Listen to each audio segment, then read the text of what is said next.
human rights and key concepts and history of biblical interpretation, all these different things. So these are things I just love doing, but then when it comes to like, right, how am I instrumenting these things within a project, within a yearning, within an impetus, a campaign, then I like put those systems into like a workflow.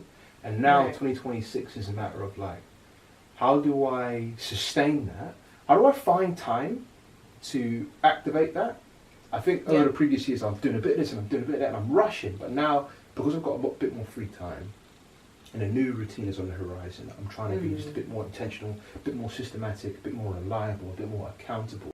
So if you're wondering how I learn piano music whilst being really bad at reading sheet music, I find YouTube tutorials and I watch the notes that it lands on, and then when I've memorized it, I try and play along for speed.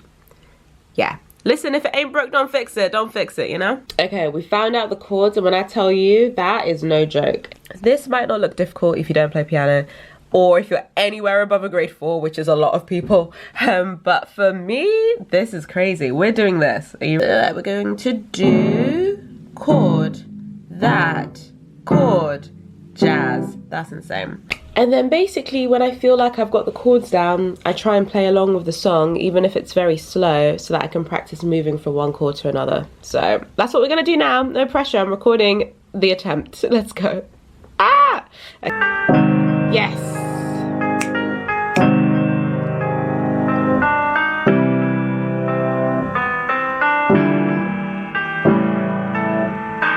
Okay.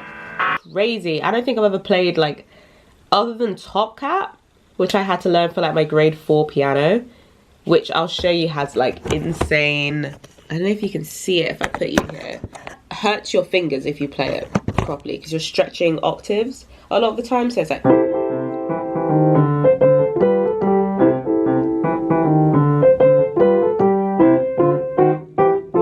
okay, it's not octaves. Ah! That's crazy.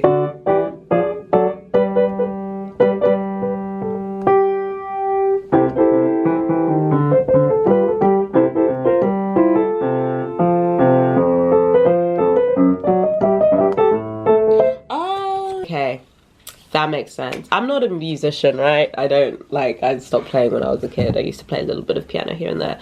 But, so music theory is not really my thing. I just realized it's that difficult because they're jazz chords. Everything is like, did you hear that? Do, do, do, do. It's like creeping up and it's hard. Do, clap, clap. And all that jazz. Come on, hon, there's a whippy spot where the gin is cold. Oh, see, I missed a C in there. And you can hear it. It does sound better. So we're going, ignore my voice. I've had a horrible cold this whole week. And I also, in general, don't sing. So it's not being cute. I blew my nose for like 10 minutes this morning. Horrible. And then we do a run with confidence. Even though it can sound wrong, we're going to try and seem confident for funsies, and then it helps it get in my head. Come on, hon, why don't we paint the town? Do-do-do-do. And all that jazz, I'm gonna rouge my knees and roll my stockings down. Do-do-do-do. And all that jazz. Do-do. Nope, that's wrong.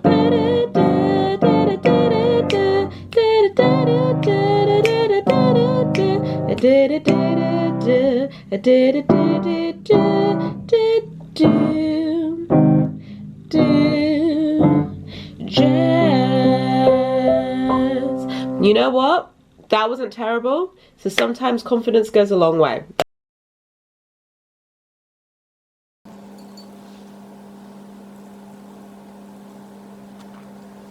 That was really good. So basically, story of Joseph. His brothers sell him into slavery because they're jealous of him, basically. That they lie and they tell their dad that he's dead, right? So he grows up in Egypt and he's a Hebrew, right? So he grows up far away from his family, far away from his culture. He then gets imprisoned and then he gets promoted to be the right-hand man of the Pharaoh. And there's a time where there's a famine in the land of Israel, and so the very brothers who sold him into slavery need help from Egypt because they need food. And so they go to get food. And they encounter Joseph, and they don't recognize it's their brother that they sold into slavery like decades ago, right? And he's now speaking Egyptian, and he's literally like the second most powerful person in the country, and they think he's dead, right? And from my memory of the story, Joseph forgives them pretty quickly. Like, he does this whole like, oh, I'm gonna put one of you in prison, and then soon after he's like, it's okay, you're forgiven. What you meant for evil, God meant for good. That's what I really remembered about the story. I used to be so shocked at how easily he was able to forgive. But rereading it, I'm like, okay, he does forgive, but he puts them through a journey. He's like, at one point they're worried that he's gonna kill them. He pretends that they're spies, and it's basically like, no, I'm not going to give you any food. And then he'll give them food, but he keeps one of them in prison for a while. And then when they come back again, he then plants like he puts the money they brought back into their bags. So then they are worried that they've been framed, like they stole the food instead of paying for it. So they're all stressed that they're going to die. And then they have to go back to Egypt again while their brother is in prison. And they have to bring their youngest brother. It's a whole thing. And then he puts the cup in. I was like, wow. Wow. Joseph really said, I'm gonna play with y'all a little bit. I'm gonna play with y'all a little bit. And bring my brother. You better bring my brother. And also, how's my dad? Is he alive? Like, fair play. But I was just like, damn. Okay, Joseph. Damn. But I mean, they sold him into slavery. Like, fair. Like, I understand. Personally, I'm a bit like, torment them a little bit more. But, yeah. It's a really good, I really enjoyed reading that. The part where he gets so emotional he has to leave the room and cry over his brother, and then he comes back like everything is fine.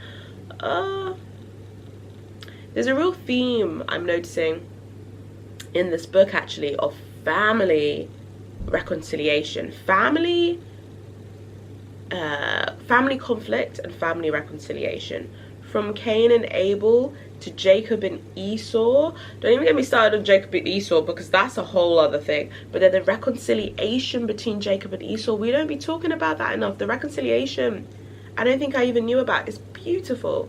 So nice. And then Joseph and his brothers, but the reconciliation that's about to happen, because we've got another two chapters before he reveals his identity. It's definitely really impactful when you think about it, because since the dawn of time, family's been having conflict, but God is the God of reconciliation.